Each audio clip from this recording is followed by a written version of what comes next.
All right.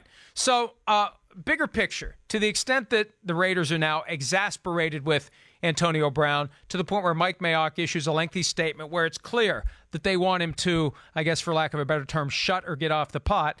Who's to blame in Oakland for the fact that they should have known, they knew or should have known what they were getting into with Antonio Brown. They rushed into it. They gave him $30 million guaranteed. What did they think was going to be different, Chris? And surely, if Jon Gruden calls Mike Tomlin, you think Mike Tomlin's going to lie to him about what a pain in the ass Antonio Brown has been? I don't think so. No. Who's to blame for welcoming this guy with opening arms and acting surprised that he's behaving this way? Yeah, I mean, ultimately, I think this is one that's got to go back to Jon Gruden. That's why his butt's on the line. That's why, it's why I think we're seeing him not make the comments of yesterday that Mike Mayock made as far as drawing that line in the sand.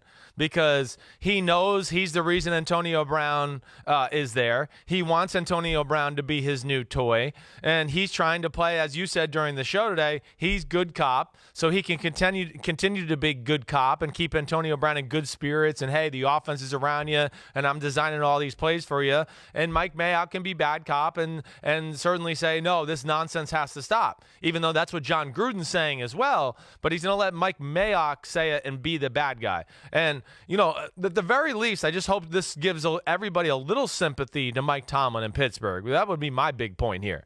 I mean, everybody talked about lack of institutional control when it came to Antonio Brown and Mike Tomlin, and we're seeing right now that, man, there's not many institutions that can control this guy. It's just not that easy. He is a phenomenal football player. But, hey, I will defend Mike Tomlin in this aspect. He's not the GM. He didn't have final say on the roster. There was a true GM in Pittsburgh there. Here with Oakland, Jon Gruden, we know, has complete and total power. So I think that's where it has to start as far as, at least we're going to hold somebody responsible. It's him. One of the things I poked around a little bit last week, but it was difficult because the Steelers organization was dealing with the untimely passing and unexpected passing of receivers coach Darryl Drake. I'm trying to figure out, and I was at the time, and it kind of faded off the radar screen as the story shifted and changed, but I'm going to double back on this. I'm curious, did the Steelers know what was coming with this helmet issue? And did they realize, based upon their 10 years with Antonio Brown, this isn't going to end well?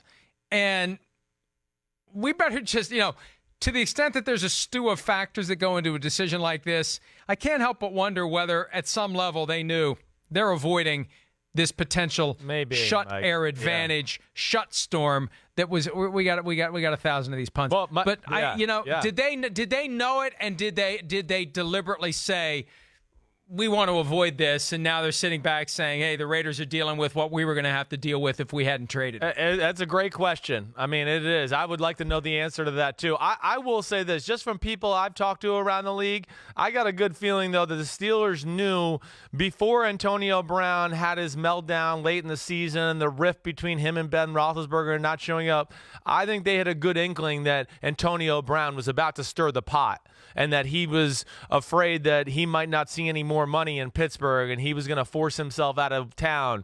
I think they had at least a few warning signs, and I don't know if they were totally shocked by some of the antics Antonio Brown pulled at the end of the season and into the offseason to make sure that he got out of there. I have certainly been led to believe that.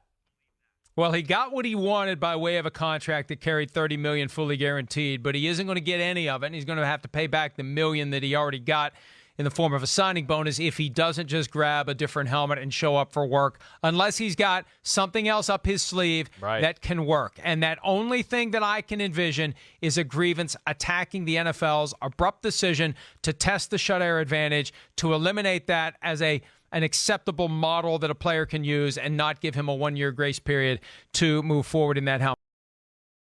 Hi, I'm Mike Tirico, and thanks for watching.